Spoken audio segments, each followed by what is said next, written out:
Hi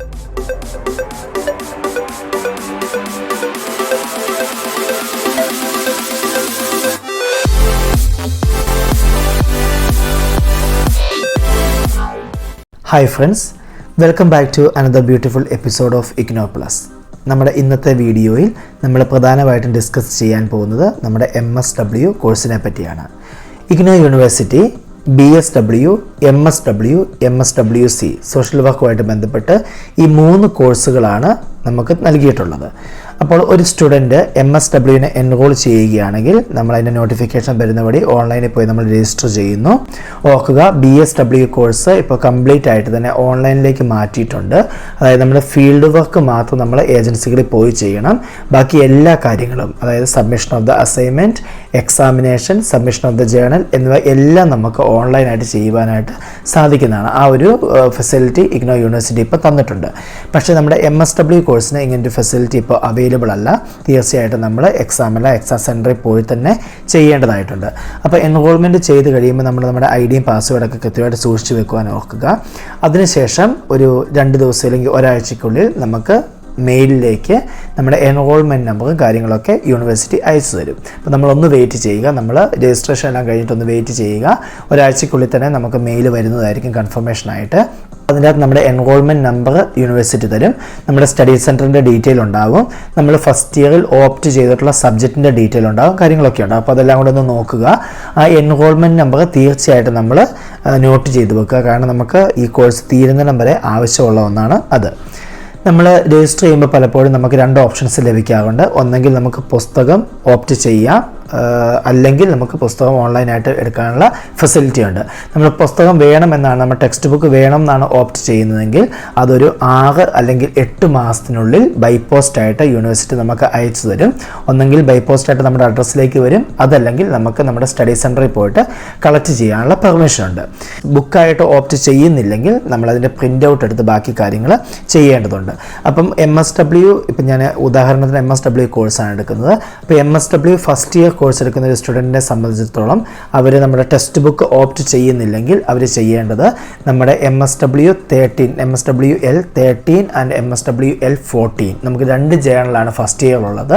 ഈ 2 ജേണലിൻ്റെയും PDF നമുക്ക് Google available ആയിട്ടുണ്ട്. അപ്പോൾ നമ്മൾ ആ 2 PDF ഡൗൺലോഡ് ചെയ്യുക.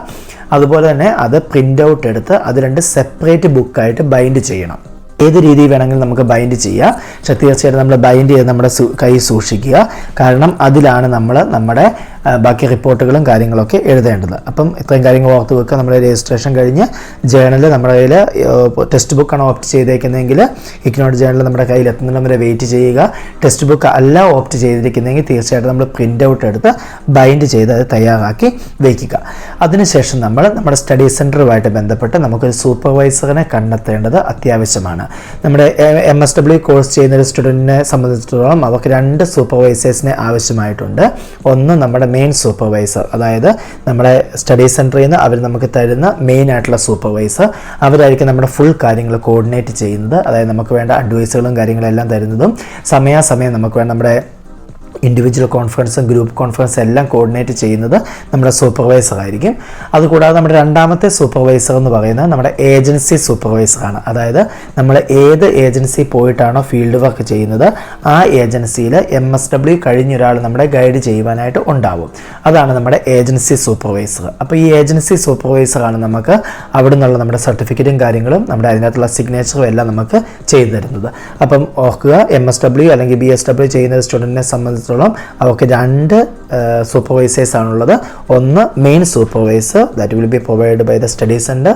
Second one will be the agency supervisor, that will be getting from the agency itself. നമുക്ക് സ്റ്റഡി സെൻറ്റർ സൂപ്പർവൈസറിനെ തന്നതിന് ശേഷം നമ്മുടെ അടുത്ത സ്റ്റെപ്പ് എന്ന് പറയുന്നത് നമ്മുടെ ഫീൽഡ് വർക്ക് ചെയ്യുവാനുള്ള ഏജൻസി കണ്ടെത്തുക എന്നുള്ളതാണ്. നമുക്ക് ഏത് തരത്തിലുള്ള NGO ഏജൻസികളും കണ്ടെത്താനായിട്ട് സാധിക്കും. It can be A social rehabilitation centre, it can be A old age centre. അങ്ങനെ ഏത് സോഷ്യൽ വർക്കുമായിട്ട് ബന്ധപ്പെട്ട ഏത് സെൻറ്ററുകളും നമുക്ക് നമ്മുടെ ഫീൽഡ് വർക്കിനുള്ള ഏരിയ ആയിട്ട് സെലക്ട് ചെയ്യാം. അപ്പോൾ അവിടെ ചെന്ന് നമ്മളോട് സംസാരിക്കുക, അവരുടെ പെർമിഷൻ കിട്ടണം. പലപ്പോഴും നമുക്ക് നമ്മുടെ പെർമിഷൻ നമ്മുടെ സ്റ്റഡി സെൻറ്ററിൽ നിന്ന് തരാറുണ്ട്. അപ്പോൾ ഒരു ലെറ്റർ അവർ തരും, അല്ലെങ്കിൽ മെയിലായിട്ട് നമുക്ക് അയച്ചു തരും. ആ ഒരു പെർമിഷനോട് കൂടിയാണ് നമ്മൾ നമ്മുടെ ഫീൽഡ് വർക്കിലേക്ക് പ്രവേശിക്കുന്നത്. നമ്മുടെ ഫസ്റ്റ് ഇയറിൽ പ്രധാനമായിട്ടും നമുക്ക് 2 ജേണലാണുള്ളത്, MSWL13 ആൻഡ് MSWL14. നമ്മുടെ MSWL13 നമുക്ക് ഇൻഡക്ഷൻ മീറ്റിങ്ങിനെ പറ്റിയുള്ള റിപ്പോർട്ട് എഴുതാനുണ്ട്. 5 ഓറിയൻറ്റേഷൻ വിസിറ്റ്, സോഷ്യലി യൂസ്ഫുൾ ആയിട്ടുള്ള 5 സ്ഥലങ്ങൾ വിസിറ്റ് ചെയ്ത് അതിൻ്റെ റിപ്പോർട്ട് നൽകാനുണ്ട്. പിന്നെ നമ്മുടെ 45 ദിവസത്തെ ഫീൽഡ് വർക്ക് കംപ്ലീറ്റ് ചെയ്യാനുണ്ട്. ഒപ്പം 5 ഇൻഡിവിജ്വൽ കോൺഫറൻസും 5 ഗ്രൂപ്പ് കോൺഫറൻസും നമ്മുടെ മേജർ സൂപ്പർവൈസറുമായിട്ട് ചെയ്യാനുണ്ട്. അതിനുശേഷം നമ്മുടെ MSWL14, അതായത് നമ്മുടെ മേജർ ബ്ലോക്ക് പ്ലേസ്മെൻറ്റ്, ഒരു 30 ദിവസത്തെ ബ്ലോക്ക് പ്ലേസ്മെൻറ്റ് കംപ്ലീറ്റ് ചെയ്യാനുണ്ട്.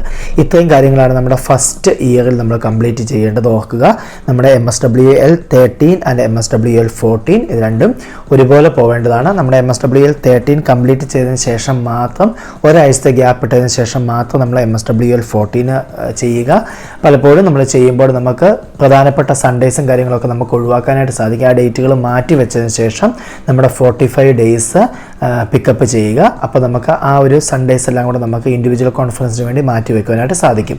ആ രീതിയിൽ നമ്മുടെ അറേഞ്ച്മെൻറ്റും കാര്യങ്ങളെല്ലാം ചെയ്ത് ഇത് ജേണൽ എഴുതുമ്പോൾ എവിടെയും ബ്ലാങ്ക് ആക്കാതെ എല്ലാ പേജുകളും ഫില്ലാക്കി തന്നെ ചെയ്യുവാനായിട്ട് ശ്രദ്ധിക്കുക. എവിടെയും ബ്ലാങ്ക് ആയിട്ട് ഉപേക്ഷിക്കരുത്. പിന്നെ നമ്മൾ ഇടുന്ന ഡേറ്റുകളും കാര്യങ്ങളൊക്കെ ആക്യുറേറ്റ് തന്നെ ഇടുക. നമ്മൾ ഏത് ഡേറ്റ് ആണോ ഉപയോഗിക്കുന്നത് അതെല്ലാം ലോങ് ഷീറ്റിൽ എഴുതുമ്പോഴും അതുപോലെ തന്നെ എഴുതുക. കാരണം യൂണിവേഴ്സിറ്റിയുടെ ക്രോസ് ചെക്കിങ്ങിൻ്റെ സമയത്ത് ഇതെല്ലാം ഒരുപാട് ഇമ്പോർട്ടൻ്റ് ആയിട്ടുള്ളതാണ്. ഫസ്റ്റ് ഇയർ കഴിഞ്ഞാൽ നമുക്കുള്ള സെക്കൻഡ് ഇയറിലെ ജേണലാണ്, അതായത് MSWL15 ആൻഡ് 16. ഈ 2 എണ്ണമാണ് നമ്മുടെ സെക്കൻഡ് ഇയറിൽ വരുന്നത്. സെക്കൻഡ് ഇയറിൽ ചെറിയ വ്യത്യാസങ്ങൾ നമ്മുടെ MSWL16 എന്ന ജേണലിൽ വരുന്നുണ്ട്. 15 ഓൾമോസ്റ്റ് സെയിം ആണ്. നമുക്ക് induction meeting, orientation visit, field work for 45 days, 5 IC individual conference, 5 GC group conference, ഇതെല്ലാം കോമൺ ആയിട്ട് നമ്മുടെ സെക്കൻഡ് ഇയറിലെ ജേണലിലും ഉണ്ട്. ഇനി MSW16 വരുമ്പോഴത്തേക്ക് നമ്മൾ പറയുന്ന ബ്ലോക്ക് പ്ലേസ്മെൻറ്റ് എന്നല്ല അതിന് പറയുന്നത്, ഇൻറ്റേൺഷിപ്പ് എന്നാണ് നമ്മൾ അതിന് പറയുന്നത്. അതിൻ്റെ പേര് തന്നെ വ്യത്യാസമുണ്ട്, ഇൻറ്റേൺഷിപ്പാണ്. അപ്പോൾ ഇൻറ്റേൺഷിപ്പിൽ എക്സ്ട്രാ ആയിട്ട് വരും നമുക്ക് കേസ് വർക്ക് ആഡ് ചെയ്യാൻ വേണ്ടിയുണ്ട്. അതായത് നമ്മളൊരു 10 കേസ് വർക്ക് എങ്കിലും നമ്മുടെ സെക്കൻഡ് ഇയറിലെ ബ്ലോക്ക് പ്ലേസ്മെൻറ്റ് കൂടെ ആഡ് ചെയ്യണം. നമ്മളിപ്പം 30 ദിവസത്തെ ബ്ലോക്ക് പ്ലേസ്മെൻ്റ് ആണ് ചെയ്യുന്നതെങ്കിൽ 20 ദിവസത്തെ ബ്ലോക്ക് പ്ലേസ്മെൻറ്റും 10 ദിവസത്തെ കേസ് വർക്കും അതിൻ്റെ ഇടയ്ക്ക് എവിടെയെങ്കിലും ആഡ് ചെയ്യേണ്ടതായിട്ടുണ്ട്. അതുകൂടാതെ നമുക്ക് സർവേ 20 സർവേ സെക്കൻഡ് ഇയറിൽ കംപ്ലീറ്റ് ചെയ്യാനുണ്ട്. 15 ഹൗസ് ഹോൾഡ് സർവേ, 5 സ്റ്റേക്ക് ഹോൾഡർ സർവേ എന്നാണ് നമ്മുടെ ജേണലിൽ കൊടുത്തിരിക്കുന്നത്. അത് 5 ഹൗസ് വീടുകൾ സന്ദർശിച്ച് അവിടുത്തെ ഡീറ്റെയിൽ എടുത്ത് അതിൻ്റെ ഫോർമാറ്റെല്ലാം നമ്മുടെ ജേണലിൽ കൊടുത്തിട്ടുണ്ട്. അപ്പോൾ ആ കണ്ടൻറ്റുകളെല്ലാം ഉപയോഗിച്ച് വീടുകളിൽ പോവുക, ആൾക്കാരുടെ ഡീറ്റെയിൽ ചോദിക്കുക. ആ ഇൻഫർമേഷൻ എല്ലാം നമ്മൾ ശേഖരിച്ചുകൊണ്ട് നമ്മളൊരു റിപ്പോർട്ട് തയ്യാറാക്കണം. ഒപ്പം 5 സ്റ്റേക്ക് ഹോൾഡേഴ്സ്, അത് നമ്മുടെ ഏരിയയിലെ MLA ആയിരിക്കാം, MP ആയിരിക്കാം, ഇല്ലെങ്കിൽ വാർഡ് മെമ്പർ ആയിരിക്കാം, ഗവൺമെൻറ് ടീച്ചറായിരിക്കാം, ആശാ വർക്കറായിരിക്കാം, അങ്ങനെ ആരെങ്കിലും സോഷ്യലി യൂസ്ഫുൾ ആയിട്ട് സോഷ്യലെ സർവീസ് ചെയ്യുന്ന ആരും അതിൻ്റെ അകത്ത് ഉൾപ്പെടാം. അപ്പോൾ അവരെയും കൂടെ ഉൾപ്പെടുത്തിക്കൊണ്ട് നമ്മൾ 5 സ്റ്റേക്ക് ഹോൾഡർ സർവേയും കൂടെ നടത്തണം. അതിൻ്റെ ഫോർമാറ്റും നമ്മുടെ ജേണലിൽ ഉൾപ്പെടുത്തിയിട്ടുണ്ട്. അപ്പം ഇത് രണ്ടും നമ്മൾ സെപ്പറേറ്റ്, നമ്മുടെ 15 ഹൗസ് ഹോൾഡ് സർവേ ആണെങ്കിൽ 15 ഷീറ്റുകളിൽ നമ്മൾ ഡിഫറെൻ്റ് ആയിട്ട് കാര്യങ്ങൾ ഫില്ല് ചെയ്യുക. ഒപ്പം 5 സ്റ്റേക്ക് ഹോൾഡർ സർവേ അതും ഡിഫറെൻ്റ് ആയിട്ട് ഫില്ല് ചെയ്യുക. അതിനുശേഷം ഇതിന് രണ്ടിനെയും കൂടെ കൺക്ലൂഷൻ ആയിട്ടുള്ള ഒരു സമ്മറി നമ്മൾ ജനറേറ്റ് ചെയ്യേണ്ടതുണ്ട്. 15 ഹൗസ് ഹോൾഡ് സർവേക്ക് ശേഷം അതിൻ്റെ ഒരു സമ്മറി നമ്മൾ ജനറേറ്റ് ചെയ്യുക. 5 സ്റ്റേക്ക് ഹോൾഡർ സർവേസിന് ശേഷം അതിൻ്റെ ഒരു സമ്മറി നമ്മൾ ജനറേറ്റ് ചെയ്യുക. അതിനുശേഷം നമ്മൾ നമ്മുടെ MSWL16 എന്ന ജേണലിൻ്റെ കൂടെ അത് അറ്റാച്ച് ചെയ്ത് ബൈൻഡ് ചെയ്ത് എടുക്കുക. അപ്പം നമുക്ക് ഒരു പൂർണ്ണ രൂപം അതിനുവേണ്ടി കിട്ടുന്നതായിരിക്കും. പലപ്പോഴും നമ്മുടെ ജേണലിൻ്റെ പുറകിൽ ഏജൻസി പ്രൊഫൈൽ എന്ന് പറയുന്ന സ്ഥലമുണ്ട്. അപ്പോൾ നമുക്ക് 2 ഓപ്ഷൻസ് ഉണ്ട് യൂണിവേഴ്സിറ്റി തരുന്നത്. അതായത് ഈ agency profile full detail cover ചെയ്തിട്ട് അവിടെ നമുക്ക് സീലും സിഗ്നേച്ചറും കിട്ടുകയാണെങ്കിൽ ആ ഒരു സർട്ടിഫിക്കറ്റ് തന്നെ നമുക്ക് ഫ്രണ്ടിൽ നമ്മുടെ സർട്ടിഫിക്കറ്റ് ഒട്ടിക്കേണ്ട സ്ഥലമുണ്ട്. അവിടെ നമുക്ക് അതിൻ്റെ തന്നെ പ്രിൻ്റ് ഔട്ട് എടുത്ത് ഫ്രണ്ടിൽ നമുക്ക് അറ്റാച്ച് ചെയ്യുവാനുള്ള പെർമിഷൻ ഉണ്ട്. അതല്ലെങ്കിൽ നമുക്ക് സാധാരണ ഒരു സർട്ടിഫിക്കറ്റ് അവിടെ നമ്മൾ ചെയ്യുന്ന ഏജൻസിയിൽ നമുക്ക് ചോദിക്കുവാനായിട്ട് സാധിക്കും. ഓർക്കുക, നമ്മൾ എന്ത് ഏജൻസി ചെയ്തെന്നൊന്നും നമ്മുടെ സർട്ടിഫിക്കറ്റ് മെൻഷൻ ചെയ്യേണ്ട കാര്യമില്ല. നമ്മുടെ പേര് സർട്ടിഫിക്കറ്റിൽ ഉണ്ടായിരിക്കണം, നമ്മുടെ എൻറോൾമെൻറ്റ് നമ്പർ സർട്ടിഫിക്കറ്റിൽ ഉണ്ടായിരിക്കണം, ഏത് ഇയർ ആണ്, പിന്നെ നമ്മൾ ബ്ലോക്ക് പ്ലേസ്മെൻ്റ് ആണോ ഫീൽഡ് വർക്ക് ആണോ ചെയ്യുന്നത്, ഇക്കാര്യങ്ങളെല്ലാം സർട്ടിഫിക്കറ്റിൽ ഉണ്ടായിരിക്കണം. ഒപ്പം ഡേറ്റ് കൃത്യമായിട്ട് മെൻഷൻ ചെയ്തിരിക്കണം. എന്ന് തൊട്ട് എന്ന് വരെ നമ്മൾ ഫീൽഡ് വർക്ക് അല്ലെങ്കിൽ ബ്ലോക്ക് പ്ലേസ്മെൻറ്റ് ചെയ്തു എന്നുള്ള കാര്യവും അതിനകത്ത് വ്യക്തമായിട്ട് എഴുതിയിരിക്കണം. ഇത്രയും കാര്യങ്ങളാണ്, കണ്ടൻ്റാണ് നമ്മുടെ ജേണലിൽ നമ്മൾ എഴുതുമ്പോൾ അല്ലെങ്കിൽ നമ്മുടെ സർട്ടിഫിക്കറ്റിലാക്കുമ്പോൾ നമ്മൾ ചെയ്യുവാനുള്ളത്. അപ്പോൾ നമ്മുടെ ഫസ്റ്റ് ഇയറിലെ ജേണലിൻ്റെ കണ്ടൻറ്റ് മൊത്തം നമ്മൾ കണ്ടു, സെക്കൻഡ് ഇയറിൻ്റെ കണ്ടു. ഇനി ഇതിൻ്റെ ഇവാലുവേഷൻ പ്രൊസീജിയറാണ്. പലപ്പോഴും നമ്മളെ സ്റ്റഡി സെൻറ്റർ ചെല്ലുമ്പോൾ അവർ നമ്മളോട് പറയും നമ്മൾ നേരിട്ട് ഡൽഹിക്ക് അയച്ചു കൊടുക്കണമെന്ന് പറയും. പക്ഷേ ഇത് നമ്മുടെ സ്റ്റഡി സെൻറ്ററിൻ്റെ ഡ്യൂട്ടിയാണ് ചെയ്യുക എന്നുള്ള അവരുടെ റെസ്പോൺസിബിലിറ്റിയാണ്. അപ്പോൾ നമ്മൾ തീർച്ചയായിട്ടും സ്റ്റഡി സെൻറ്ററിലാണ് നമ്മുടെ ജേണൽ സബ്മിറ്റ് ചെയ്യേണ്ടത്. അപ്പം ആദ്യമേ നമ്മൾ ജേണൽ മൊത്തം നമ്മുടെ സൂപ്പർവൈസറിൻ്റെ ഗൈഡ് ലൈൻസ് നമ്മൾ കംപ്ലീറ്റ് ചെയ്തതിന് ശേഷം സൂപ്പർവൈസർ കൊണ്ടുപോയി നമ്മൾ സബ്മിറ്റ് ചെയ്യുന്നു. അവർ അത് ഇവാലുവേറ്റ് ചെയ്ത് 100-ൽ നമുക്കൊരു മാർക്ക് അവർ പ്രൊവൈഡ് ചെയ്യും. അത് ചിലപ്പോൾ 50 മാർക്കിന് മേളിലായിരിക്കണം നമുക്ക് പാസ് മാർക്ക് കിട്ടണമെങ്കിൽ. അപ്പോൾ നമുക്ക് കിട്ടുന്ന മാർക്ക് 50% മേളിലായിരിക്കണമെന്ന് മാത്രമേ ഉള്ളൂ. അത് ടെൻഷനൊന്നും എടുക്കേണ്ട കാര്യങ്ങളില്ല. അത് 80-90 വേണമെന്ന് നിർബന്ധങ്ങളൊന്നുമില്ല. നമുക്ക് 70-80 മേളിൽ കിട്ടേണ്ട നല്ല മാർക്ക് തന്നെയാണ്. അപ്പോൾ നമ്മുടെ നമ്മുടെ മേജർ സൂപ്പർവൈസർ നമുക്ക് ഒരു മാർക്ക് അവിടെ നമ്മുടെ ഇൻഡക്ഷൻ മീറ്റിംഗ് അതിൻ്റെ മാർക്കിൻ്റെ ക്രൈറ്റീരിയ നമ്മുടെ ജേണലിൻ്റെ ബാക്കിൽ കൊടുത്തിട്ടുണ്ട്. അപ്പോൾ ചെയ്യുമ്പോൾ ആ ചെക്ക് ലിസ്റ്റെല്ലാം കൃത്യമായിട്ട് പൂരിപ്പിച്ച് ആ ഒരു ഭാഗമെല്ലാം കൃത്യമായിട്ട് വായിച്ച് നോക്കിയതിന് ശേഷം എല്ലാം പൂർത്തിയായതിനു ശേഷം മാത്രം നമ്മുടെ ജേണലിൽ നമ്മുടെ സൂപ്പർവൈസറിന് സബ്മിറ്റ് ചെയ്യുക. ചിലപ്പോൾ അവർ നമ്മളോട് ചോദിക്കും, നമ്മൾ ചെയ്ത വർക്കിനെ പറ്റി ചോദിക്കും. അപ്പോൾ നമ്മളൊരു കണ്ടൻറ്റ് പറഞ്ഞു കൊടുക്കണം, കാരണം അവരുടെ ഇവാലുവേഷൻ അവിടെ എഴുതാനുണ്ട്. അതുകൊണ്ട് അപ്പോൾ അതിനെല്ലാം ശേഷം അവരൊരു മാർക്ക് നമുക്ക് അവാർഡ് ചെയ്തു തരും. ഇത്രയും കിട്ടിയതിന് ശേഷം നമ്മളത് കൊണ്ടുപോയിട്ട് നമ്മുടെ സ്റ്റഡി സെൻറ്ററിൽ സബ്മിറ്റ് ചെയ്യുക. നമ്മുടെ ജേണലിൻ്റെ അതായത് MSWL13 ആൻഡ് MSWL15 ഇതിൻ്റെ ഫ്രണ്ടിൽ ഒരു പാർട്ടുണ്ട്. അത് നമ്മുടെ സൂപ്പർവൈസറാണ് ഫില്ല് ചെയ്യേണ്ടത്, നമ്മൾ ഫില്ല് ചെയ്യേണ്ടതല്ല. ഫസ്റ്റ് പേജല്ല, സെക്കൻഡ് പേജ് നമ്മൾ തുറന്നു കഴിഞ്ഞാൽ സൂപ്പർവൈസറിൻ്റെ ഡീറ്റെയിൽ ഫില്ല് ചെയ്യാനുള്ള ഭാഗമുണ്ട്. അവിടെ നമ്മളൊന്നും ചെയ്യേണ്ടതില്ല, നമ്മുടെ സൂപ്പർവൈസറാണ് അവിടുത്തെ ഫുൾ കാര്യങ്ങൾ ചെയ്യേണ്ടത്. ബാക്കി കാര്യങ്ങൾ എവിടെയൊക്കെ സിഗ്നേച്ചർ ചെയ്യേണ്ടതെല്ലാം ഫില്ല് ചെയ്യുക, ഡേറ്റുകളെല്ലാം കൃത്യമായിട്ട് ഇടുക.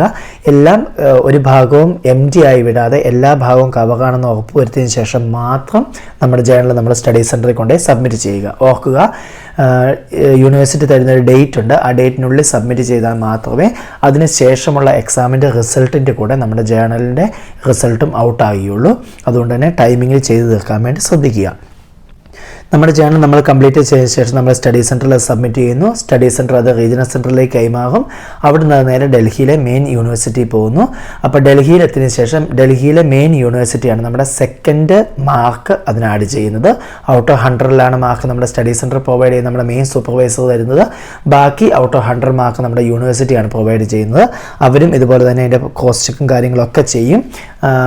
ക്ലിയർ അല്ലാത്ത ജേണലുകൾ തിരിച്ചു വരുവാനും സാധ്യതയുണ്ട്. അതുകൊണ്ട് തന്നെ അത് ചെയ്യുമ്പോൾ കൃത്യമായിട്ടുള്ള രീതിയിൽ ജേണൽ കംപ്ലീറ്റ് ചെയ്യുവാനായിട്ട് ശ്രദ്ധിക്കുക. അപ്പോൾ ഈ ജേണലിൽ ക്രോസ് ചെക്കിങ്ങിൻ്റെ സമയത്ത് അവർ ഡേറ്റും കാര്യങ്ങളൊക്കെ കൃത്യമായിട്ട് നോക്കും. അതുകൊണ്ടാണ് നമ്മൾ ലോങ് ഷീറ്റിൽ എഴുതുന്ന ഡേറ്റുകൾ കൃത്യം ആക്യുറേറ്റ് ആയിട്ട് ചെയ്യണമെന്ന് പറഞ്ഞത്. കാരണം ആ ഡേറ്റിനെ ബേസ് ചെയ്തിട്ടായിരിക്കും നമ്മുടെ അകത്തെ പേജുകളിൽ നമ്മൾ ഡേറ്റ് എഴുതിയിരിക്കുന്നത്. അപ്പോൾ അത് രണ്ടും ക്രോസ് ചെക്ക് ചെയ്യുമ്പോൾ ഒരു കാരണവശാലും വ്യത്യാസങ്ങൾ വരുവാൻ പാടുള്ളതല്ല. 2023 ശേഷം പുതിയൊരു പേയ്മെൻറ്റും കൂടെ യൂണിവേഴ്സിറ്റി ആഡ് ചെയ്തിട്ടുണ്ട്. അതായത് നമ്മൾ എക്സാമിന് വേണ്ടി നമ്മുടെ ഫീസ് അടയ്ക്കുമ്പോൾ ജേണൽ ചെക്കിങ്ങിന് വേണ്ടി ഒരു എമൗണ്ട് 500 രൂപയോളം ഇഗ്നോ യൂണിവേഴ്സിറ്റി ഇപ്പോൾ ഈടാക്കുന്നുണ്ട്. അത് പഴയ ബാച്ചുകാർക്ക് ഉള്ളതായിരുന്നില്ല, ഇപ്പോൾ പുതുതായിട്ട് ഇൻട്രൊഡ്യൂസ് ചെയ്തേക്കുന്നതാണ്. അതുകൊണ്ട് തന്നെ ആരും കൺഫ്യൂസ് ആവരുത്. നമ്മുടെ പുതിയ റൂൾ അനുസരിച്ചാണ് ആ ഒരു ജേണൽ ചെക്കിങ്ങിന് വേണ്ടിയുള്ള പൈസയും കൂടെ യൂണിവേഴ്സിറ്റി ഈടാക്കുന്നത്. അതുകൊണ്ട് തന്നെ പുതുതായിട്ട് ആര് കോഴ്സ് MSW കോഴ്സ് ചെയ്യുന്നുണ്ടെങ്കിലും അവർ തീർച്ചയായിട്ട് ഈ പൈസയും കൂടെ അതിൻ്റെ കൂടെ പേ ചെയ്യേണ്ടതുണ്ട്. അതുകൊണ്ട് അതിൽ കൺഫ്യൂഷൻ ആവരുത്. നമ്മുടെ എക്സാമിൻ്റെ ഫീസ് ഒരു സബ്ജക്റ്റിന് 200 രൂപ വെച്ചാണ്. അതിൻ്റെ കൂടെ തന്നെ നമ്മുടെ ജേണലിൻ്റെ ഈ ഒരു ചെക്കിങ്ങിൻ്റെ ഫീസും കൂടെ അടയ്ക്കുവാനായിട്ട് ശ്രദ്ധിക്കുക. അപ്പോൾ ഇത്രയും കാര്യങ്ങളാണ് നമ്മുടെ MSW കോഴ്സിനെ പറ്റി പറയുവാനുള്ളത്. I think you got a overall picture about our MSW course. ഒരിക്കലും നിങ്ങൾ ഡൗട്ട്ഫുൾ ആവരുത്, ഒരിക്കലും വറീഡ് ആവരുത്. നമ്മുടെ ജേണലിൽ കാര്യങ്ങളൊക്കെ സിമ്പിളായിട്ട് നമുക്ക് ചെയ്ത് തീർക്കാവുന്നതേ ഉള്ളൂ. കൃത്യമായിട്ടുള്ള പ്ലാനിങ്ങും കൃത്യമായിട്ടുള്ള പ്ലാൻ ഔട്ടും വഴി കൃത്യസമയത്ത് നമ്മൾ ചെയ്യുകയാണെങ്കിൽ ടൈമിങ്ങിൽ നമുക്ക് നമ്മുടെ ജേണൽ കംപ്ലീറ്റ് ചെയ്ത് സബ്മിറ്റ് ചെയ്യുവാനായിട്ട് സാധിക്കും. അപ്പോൾ നമ്മുടെ കോഴ്സ് തുടങ്ങുമ്പോൾ തന്നെ നമ്മുടെ അസൈൻമെൻറ്റ് വർക്ക് ആദ്യമേ കംപ്ലീറ്റ് ചെയ്യുക. അസൈൻമെൻറ്റ് സബ്മിറ്റ് ചെയ്തതിന് ശേഷം നമ്മുടെ ജേണൽ വർക്ക് സ്റ്റാർട്ട് ചെയ്യുക. ജേണൽ വർക്ക് സബ്മിറ്റ് ചെയ്തതിന് ശേഷം ഇമ്മീഡിയറ്റ്ലി നമുക്ക് എക്സാം പ്രിപ്പറേഷന് സ്റ്റാർട്ട് ചെയ്യുവാനായിട്ട് സാധിക്കും. അപ്പോൾ എല്ലാം നല്ല രീതിയിൽ തന്നെ നമുക്ക് ചെയ്ത് തീർക്കുവാനായിട്ട് സാധിക്കും.